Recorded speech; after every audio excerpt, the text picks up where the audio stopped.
Hey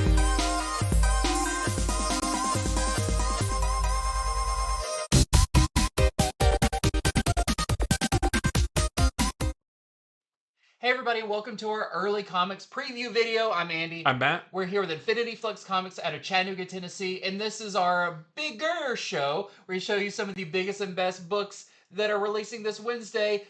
Asterisk, New Avengers. Right.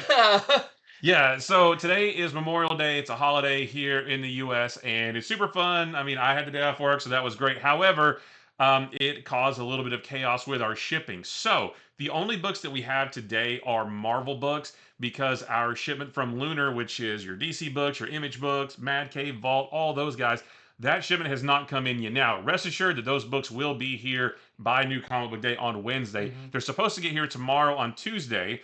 And when they do, we will read some of those and we will do another video tomorrow with the DC and the Image and all that kind of stuff. We just don't have them yet. So that's why this is an all Marvel show today. And we don't even really have that many Marvel books this time. Even for just, it's already smaller, but Marvel also was kind of a small week for Marvel. Yeah. So it's kind of small on top of small. So we don't have a ton of books to go over, but we still want to make sure that we dedicate some time because there are some pretty big ones that came out this week.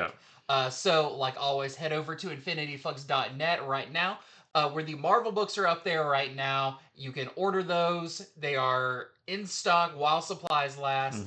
Same will be true tomorrow when the DC books come in. You'll be able to go in there and get those, all in preparation for Wednesday. Yep. And I just want to throw this out. We don't usually talk about stuff like this on the show, but there was the passing of Peter David, and I just wanted to put out condolences to his family and friends. And I've met him. I met him once or twice, and just a fantastic writer. Yeah, he's a legend in the comics industry. He's brought so many great stories. I have quite a few of his books on my shelves at home or in my long boxes. So, it's definitely very sad, but, his legacy will live on through his stories. Through Aquaman with a hook and a beard. That's right. Through Spider-Man 2099. Yeah, Smart Hulk. Young Justice. Fantastic stuff. So, as a reminder, if you haven't read Peter David's work or maybe haven't read in a while, go pick up some Peter David stuff. It's pretty much all fantastic. Right. Anyways, let's get into this week's worth of books, starting with a giant-sized one. Yeah, we are going to talk about Giant Size X-Men #1. This is the first book in the series of... They're kind of sort of one-shots, even though they are kind of telling an overarching story. But these series of books is about Kamala Khan being thrown through time involuntarily, and she finds herself landing in different periods of X-Men history. She finds herself landing at major events in X-Men history. And this one, she finds herself winding up in the time of the original Giant Size X-Men #1 from back in 1975. So this is written by Colin Kelly and Jackson Lansing, and there's a backup story by Al Ewing. The art is by Adam Kubert, and there's a backup story. The backup story has art by Sarah Pacelli. And just real quick, there's some misinformation about this series of books as well. A lot of people think that Marvel is trying to retcon all of these big events in X-Men history so that Kamala is included. That is not true, okay? They are not retconning anything. This is a time travel story. We even see it in here where Kamala is talking to her friend Bruno, and then just like that, she gets thrown back in time. We don't know why. It's not explained, but you can tell that's gonna be addressed. Right. It's almost like... It almost gave me vibes of like Quantum Leap, where she's getting thrown around in time, and after she does something or after a certain event happens, she's then involuntarily thrown into another period and has to do something there. So we don't know why. There is a little bit at the beginning featuring another well-known X-Men related character that looks like it might have something to do with it, but it's not really clear cut. So I'm not really sure why this is happening yet. But she is traveling through time. They're not retconning anything. She travels back in time to the period where... Read the Well, it was beginning to the middle of Giant Size X-Men. yeah, because all of the original X-Men, Angel, Iceman, Beast, and Jean Grey, and also Havoc and Polaris, they have been it's back when they were captured and they were being held prisoner on the island of Krakoa, and Charles Xavier has just put together the team of Wolverine, Colossus, Nightcrawler, Storm, and Banshee and Thunderbird, and they are at the mansion, but they've all just met, they're all new, that kind of thing, and that's where Kamala shows up. The weird thing about this book is, and the only thing that kind of stuck in my craw a little bit is that Cyclops remembers Kamala from the time when he was young and spent and was on the Champions with her. You know, They started back in all new X-Men. all all new new X Men. different Yeah, X-Men. you know, the young Cyclops was on the Champions for a while before he went back to his time. So I did a deep dive on this, and he is supposed to get those memories back, but not till he's older than he is in this issue. So that was a little bit confusing, the fact that he remembered her, but that it doesn't really play much into the story. But you know, they are on their way to Krakoa to go rescue the original X-Men, and Kamala Khan goes with them Yeah, to it's help cool because out. they're like, you've got to look like you fit the part or whatever. Yeah. She gets like a cool kind of that era X costume. Yeah, and it's not this one. It's a little bit different than this costume right Yeah. here. So you know, I'm not going to tell you how it goes or what happens when they get to the island, but Kamala Khan is with them. And then, like I said, you know, a certain deed happens, and then she gets thrown into another period of X-Men history, and that's what each issue was going to be about.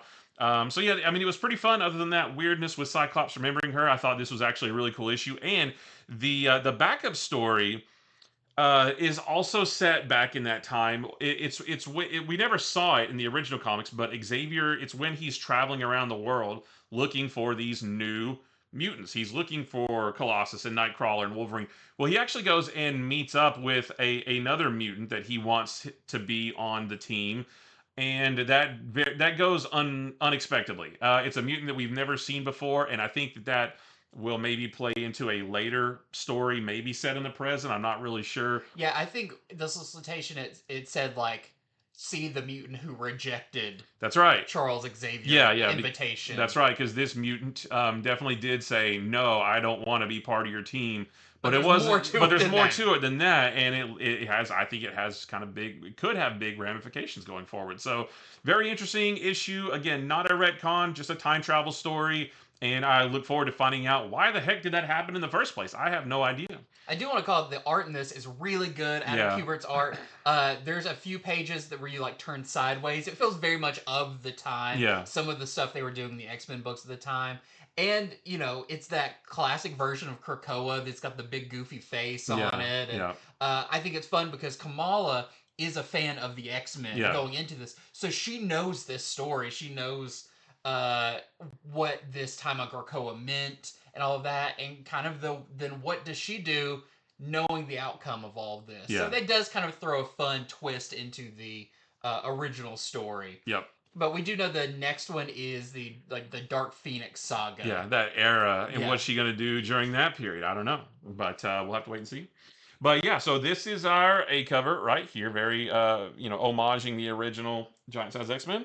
We also have this awesome Art Adams cover. Holy cow, it doesn't get more classic than that right there. We have this Talavera variant with Storm. Sunfire's there too. I forgot to mention Sunfire. And it is funny because if you know that story, you know Sunfire is just really a pain to He does not want to be there. And Kamala the whole time is like, I know you're gonna like back out of this type thing. Greg Capullo, like, why can't that be our regular X-Men comics? That would be awesome. We have the Todd Knock. What do they call these? Icon variants. Yep. And then there is the Vecchio variant. I wonder who is in the middle there. I wonder who that's supposed to be. And then we have this 1 in 25 Lucas Wernick variant that we are selling for $19.99. Always happy to go back to that time frame too. It's just about as iconic as you can get. Yeah. Well, next up for me, I have Daredevil Cold Day in Hell #2. This is another fantastic issue, of course, by Charles Soule and Steve McNiven.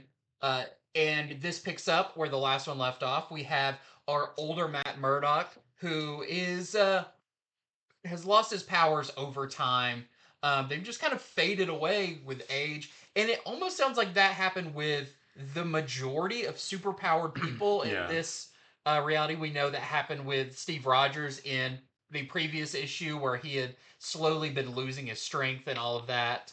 Um, but there was a explosion, and Matt Murdock got his powers back.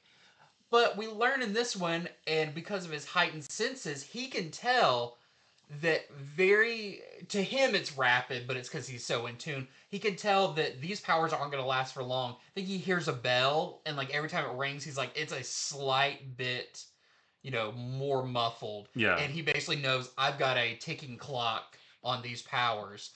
And because of that, and what happened with Steve Rogers in the first issue, and the girl that he was protecting, he kind of was like, well, if I'm going to do something, I've got to do it now.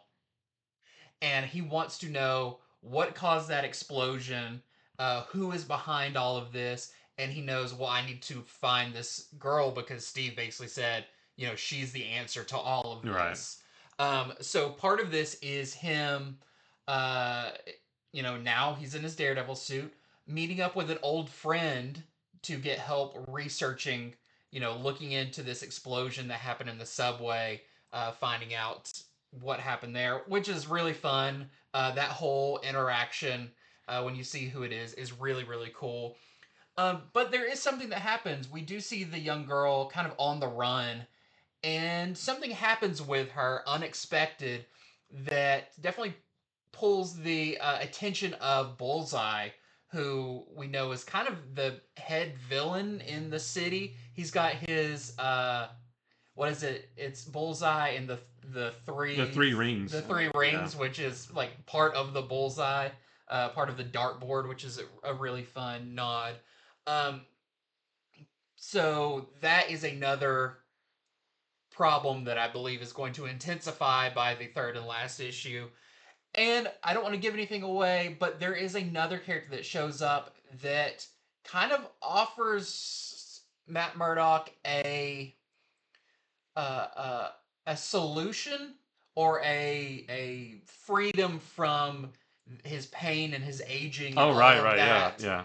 That kind of throws a little moral dilemma in there as well, as if it's worth doing what they suggest. This was a great issue. The You can tell it's a very that has some of those backup pages where you learn about like the process of making it, and you can tell that Steve McNiven and Charles Soule worked very hand in hand about this, because you see that the script wasn't it's not paneled out. Right. And then there's a part where Steve McNiven wanted to throw a certain item in these panels because he said, I want to pay this off later. And it's really cool to read a book that is so organic from two creators rather than just the writer and then the artist doing what the writer says. So I think this is really unique. It's only going to be 3 issues, but I think people are going to be talking about this as a like an Old Man Logan or something, like a go-to, like, oh, if you like Daredevil, you should read Daredevil Cold Day in Hell. And we also learn, Daredevil doesn't learn yet, but we learn why this bomb went off in the first issue in the first place. Like, what was the reason? What was the cause? We learn that in this, and I think it's really cool. Yeah, and where this leaves off, I'm like, man, it's gonna be hard to wrap this up in one issue, right? Because it feels like it is just building up steam. Yeah, because it's only a 3-issue thing, and this is number 2, so there's one left. And yeah, these are, I think they're slightly oversized, but there's a lot to cover in just one more issue. Yeah, very fun. Especially we do see Frank Castle again in this, and it's like, I don't know what you're gonna do with him by the last issue, because man, that's crazy. But this is your A cover for that. We also have a few variants. We have our Marvel Studios variant. We have this Esau Ribic variant with a much younger looking Daredevil. And we have this 1 in 50 Frank Miller variant we're selling for $39.99. If you've always wondered what it would look like if Frank Miller drew Daredevil. Yeah, I know. A little bit like that. Yeah, maybe you should draw it more often. Yeah. It would never work. It would never work. People would never go for that. All right, so I've got Predator versus Spider-Man #2. The first one came out a while back. It was really cool. This is the one that we've always wanted, like seeing the Predator in a city doing stuff. So there's three different stories or subplots going on in this. First, we've got Mary Jane and a couple of the other passengers who are stuck on the train that we saw in the first issue. Well, they're in trouble because this crazy. Wait a minute, I've got the wrong cover. Hold on, that's the variant. There we go. That's the A cover. So we've got this crazy Predator is actually down in the subway stalking and hunting the people on the train, which isn't, in the established lore, predators only hunt like worthy prey, right? Yeah. But this predator is not like the rest. This predator has kind of gone rogue a little bit, and we're actually going to see more about that next issue. But so this predator is down. It's already killed some people down in the subway, and it's trying to kill more. Mary Jane and some other folks are trying to get away. There's also still no power in the city, and it's extremely hot. It is in the heat of summer, so there's no power, which means no computers and no internet. Although I guess they could use phones, but they say there's no power, there's no internet available. So Peter actually goes to the library to try to figure out what is going on with these murders because he says that there's something familiar about them. And he still doesn't even know about the predator yet, but he's seen these patterns before, and he comes up with some clues. So that's going to eventually lead to a conflict between Spider-Man and the predator. And Kraven the Hunter enters the mix and starts to hunt the predator, which is probably the coolest part of the book. Like Kraven tracks the predators the different places where the predator has killed people and skinned them and hung them up and that kind of thing. Like it's different layers and stuff. Kraven is starting to follow those tracks as well. And so I'm sure all three of them are going to come together at some point and just have a big brawl. So that's going to be really cool. But yeah, just another great issue. I mean, it's still kind of building everything. Like I said, we still haven't had Spider-Man even see the Predator yet, so it's going to be a while. And there's also the last page is really cool too, because there are some more players that enter the fray. And we actually talked about it a little bit on Comics from the Future this past Friday, and that's going to lead into next issue. So that was a really cool last page that I think that's going to make this book even more exciting. So we've got our A cover right here. And now I'm going to show you this variant from Cam and Coley right there. And we have this 1 in 25. I'm not sure who the artist is on this one, but it's a 1 in 25 that we're selling for $16.99. Well, next up for me, I have speaking of the Spider-Man universe. This is Venom Original Sin #1.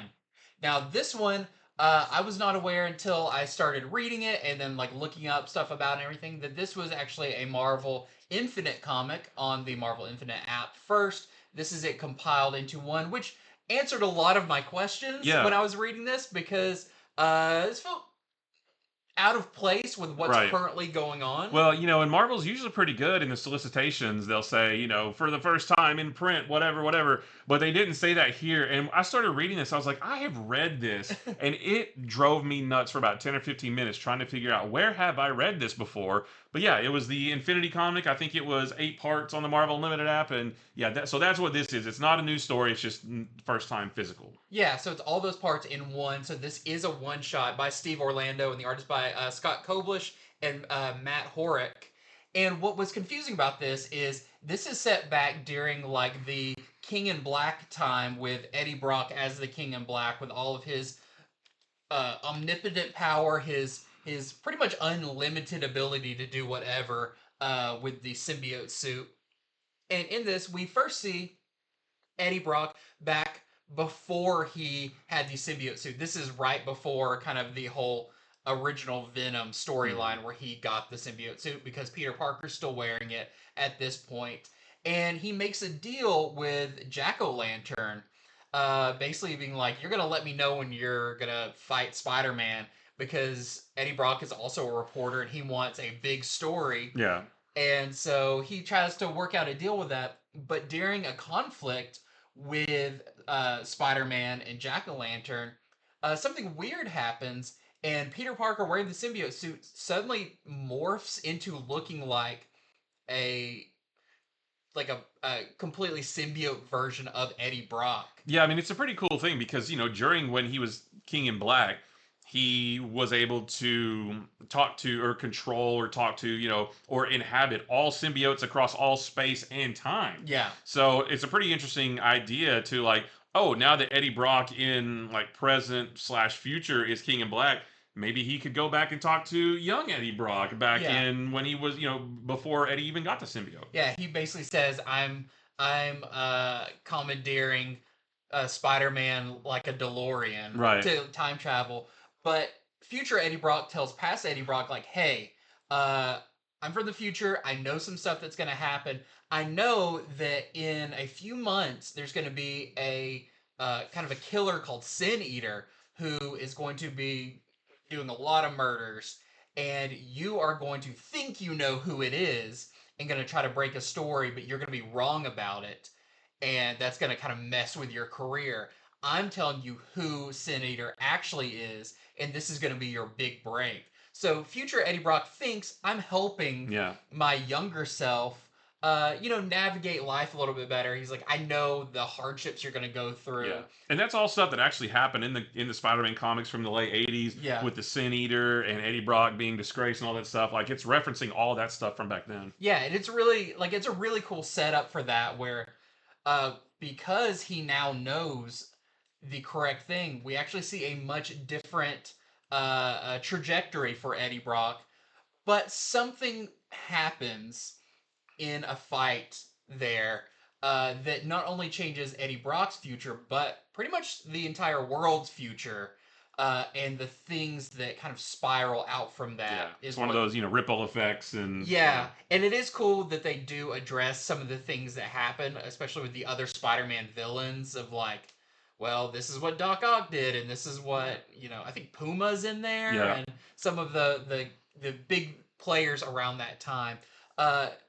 It goes from there, and then it gets very wild. Yeah. There's some multi-dimensional versions of things brought in and all of that. Those ripples get really, really big, because of this one event. It just ripples bigger and bigger and bigger and bigger, Yeah. So that's what was confusing when I was reading this, not knowing that this actually, the time frame this took place in. And once I know that, I kind of can piece it together a little bit better. But if you're planning on getting this, just know, this is, this story is set a year or two ago in continuity. That's right. So the digital comic came out in September of last year. Yeah. That was back when, that was toward the end of Al Ewing's run of Venom, or that run. He's still writing all new Venom, but but that was right before like the Venom War and all that stuff. So that was still during the time that Eddie was King in Black, control of all the symbiotes. So that's why it's, feels a little bit older. Yeah. So I still suggest picking up especially if you're a fan of that time frame. This is not like one of the Marvel retro picks that takes place all in the past. This is more of a modern story. You do get a lot of stuff set in the past, but not the way you remember it. Yeah. So it is a oversized one shot. It is $6.99. So you get quite a bit of story here for $6.99. That is your A cover, and Jack-O-Lantern is in this quite a bit. Yeah, and he's I think great. I want him to come back. I like Jack-O-Lantern. Yeah. So that is your A cover. We also have this Koblish variant, and we have a 1 in 25 Clayton Crane kind of virgin variant. We're selling for $34.99. All right, next up, I've got Avengers number 26, and this is a One World Underdoom tie-in, and this just continues the story from last issue, where the Masters of Evil, the new Masters of Evil, have infiltrated the Impossible City, which is where the Avengers have, that's their base now, and they are going to free the Ashen Combine from that crystal prison that they're in, that's inside the Impossible City, because the Masters of Evil want to use the Ashen Combine to take down Doom. Again, like we talked about last week, there's all these different little groups of people that have all these different plans to take down Doom, but the Masters of Evil want to do it so that they can take over the world themselves. And there's only one person on the Impossible City to stop them, and that is Captain America. But even though he's physically by himself, he still doesn't have to fight alone, because part of the Impossible City has crafted itself into this cool new suit that he's been wearing. and it's one man against a group of villains, and it's really cool. So this is just an action-packed issue. There's lots of high-flying stuff as Captain America's flying around, and Dread Knight with his Pegasus is chasing him around the skies and stuff. But while that's happening, the suit that he's wearing is actually trying to get him some more help from another place, which I won't tell you where it's from or who it's from, but if you read Avengers like 7 issues ago or something like that, you might remember, oh yeah, this character hasn't been around for a while. So yeah, just really cool. Just a lot of action, and I just like these stories of like one good guy versus a bunch of bad guys, and that good guy should be physically outmatched, but he still finds a way. Like I love this kind of story. So and Sam Wilson in this is really really cool. It's a cool suit as well. It is a cool suit, and it's sentient, so he talks to it, because it's part of the Impossible City. He just calls it Suit, and he's like, Suit, tell me this, Suit, tell me that. And I kind of hope he keeps it afterwards. It feels I don't like a know. thing that might stay around. Like he's got this like Maybe. armor that you can talk to, almost like a Jarvis. Yeah, right. I mean, thing. maybe. Well, I don't know for sure, but we get, it's been 2 issues now, so maybe it'll stick around. So we have our A cover right there, and we have this really awesome Alex Ross Timeless variant with Goliath. Who we have also not seen in a very long time. That's right. Well, next up for me is another big one. This is Ultimate Spider-Man number 17. This is, I'll go ahead and tell you, a Spider-Man-less issue. No Spider-Man in the Spider-Man book. No Spider-Man swinging around or anything. This is, if you can't tell by the cover, a Harry Osborn issue. So, of course, Harry Osborn, we have found out recently, he didn't fake his own death. It was more of his wife, Gwen Stacy, as Mysterio. That was the kind of big twist, is that Gwen Stacy is part of a shared Mysterio group. Yeah. I don't really know if we know exactly the lengths that this thing goes or a lot of the details about it. But most of this issue is Harry being very tactical about how he returns to the world and who he reveals himself to, that he's still alive. So part of that is him trying to find a way to reach out to Peter Parker, because Peter thought, like, from all this stuff with Craven and Mole Man and all of that, that like, I've got to go on the run. My family's not safe. So not many people actually know where Peter Parker has gone off to. So part of it's Harry looking for someone who can tell him how to get in touch. The other part of this is him and Gwen Stacy, and now Gwen Stacy is she runs Oscorp. Mm-hmm. But she, because of her position, has to have dealings with Kingpin and a lot of other nasty characters. And we see that she is, because of her Mysterio guys as well, is working behind the scenes, planning something.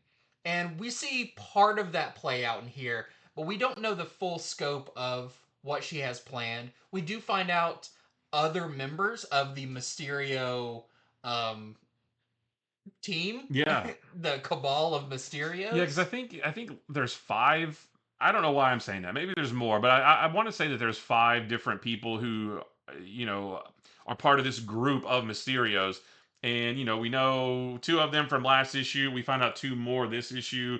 Meaning, if there's only 5, that means there's 1 left, and I wonder if that's going to be some kind of big reveal. I'm not sure. Yeah, so it's really interesting. This is definitely a like filling in some of the gaps issue, and setting up for some future stuff, because you do see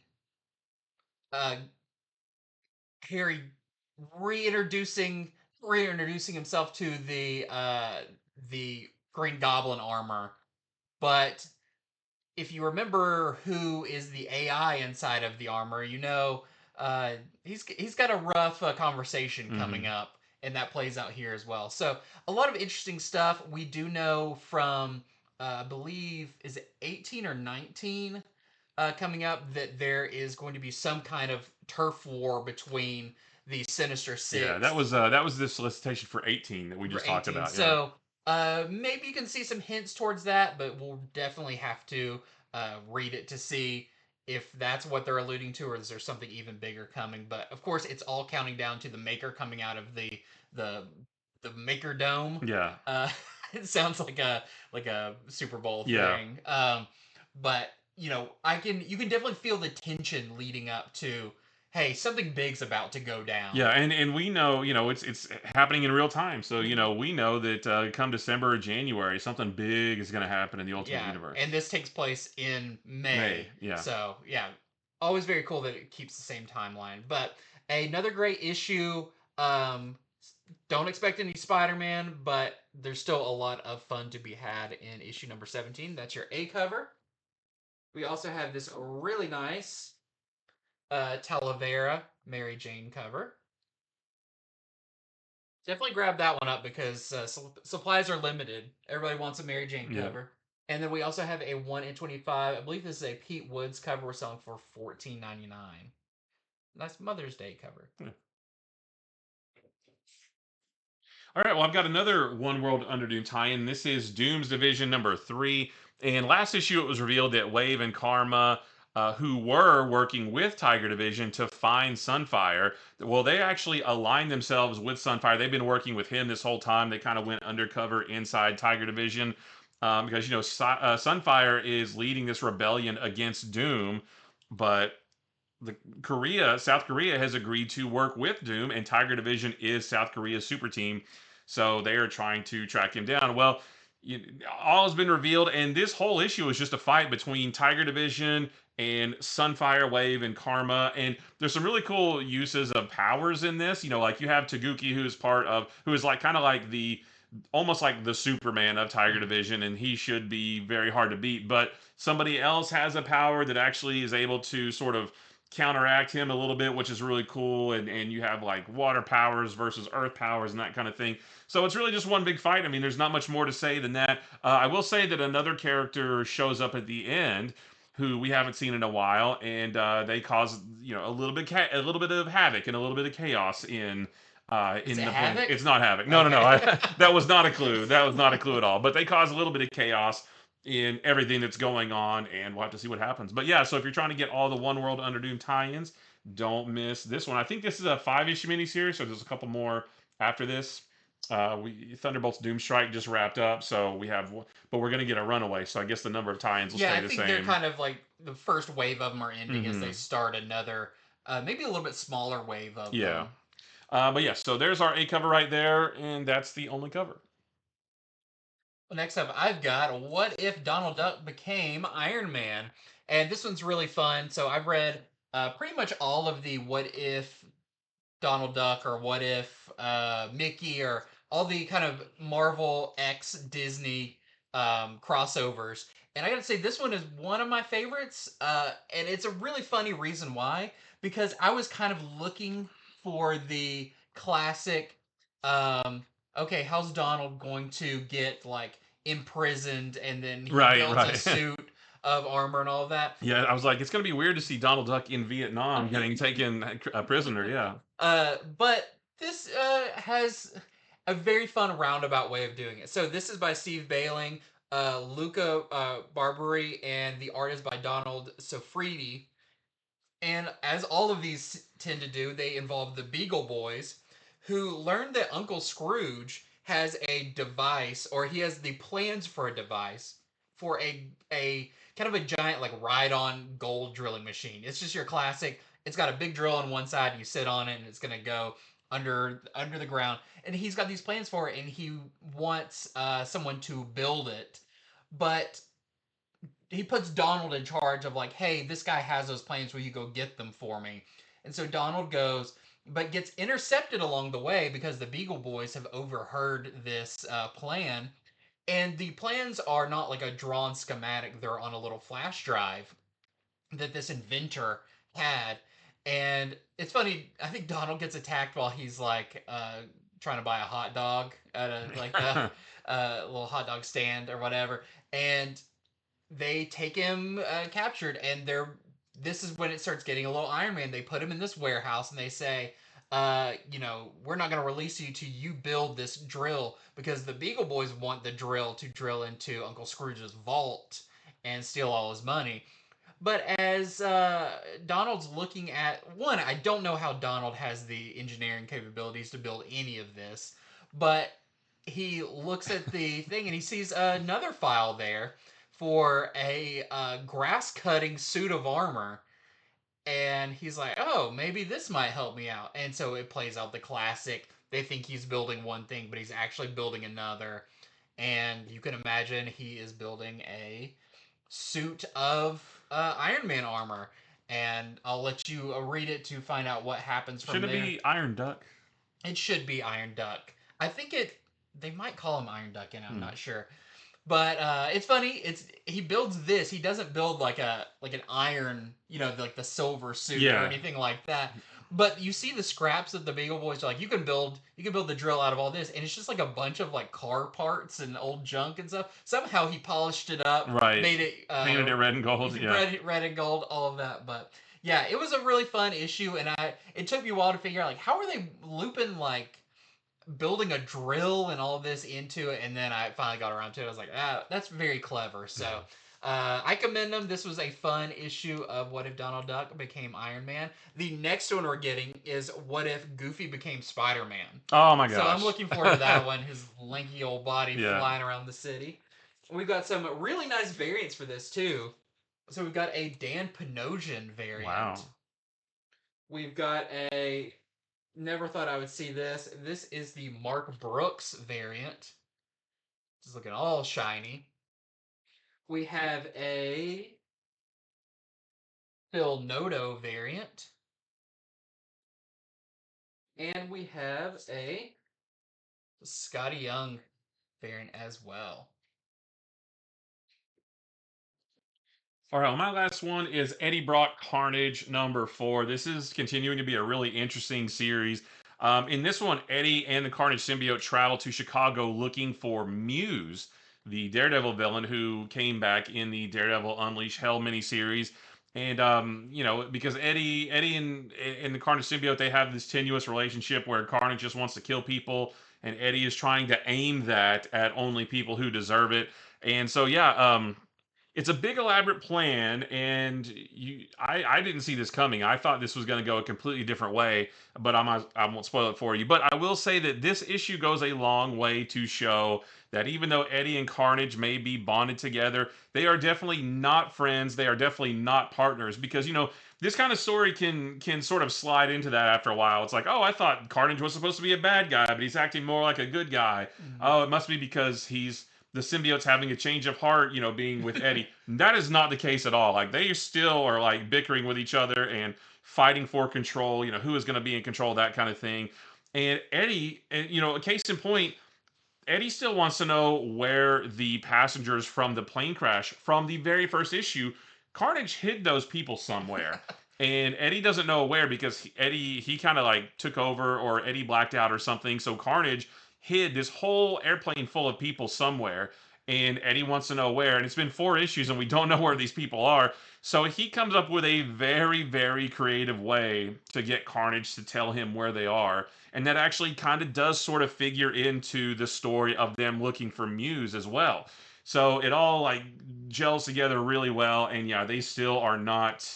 They are not in lockstep with each other, but thankfully Eddie's in control most of the time, so the killing is kept to a minimum, I guess. But yeah, just a really cool, issue of this. This has been a much better series than I ever thought it was going to be. So yeah, and I guess this pairing is going to be on the new Avengers team coming up pretty soon. Is there any hint to that? Not in this, but I definitely want to see what that's going to be like, with. So yeah, we have this A cover right here, and we have this Gleb Melnikov variant, which looks really cool. Yeah. And then we have this 1 in 25 Davila variant that we're selling for $12.99.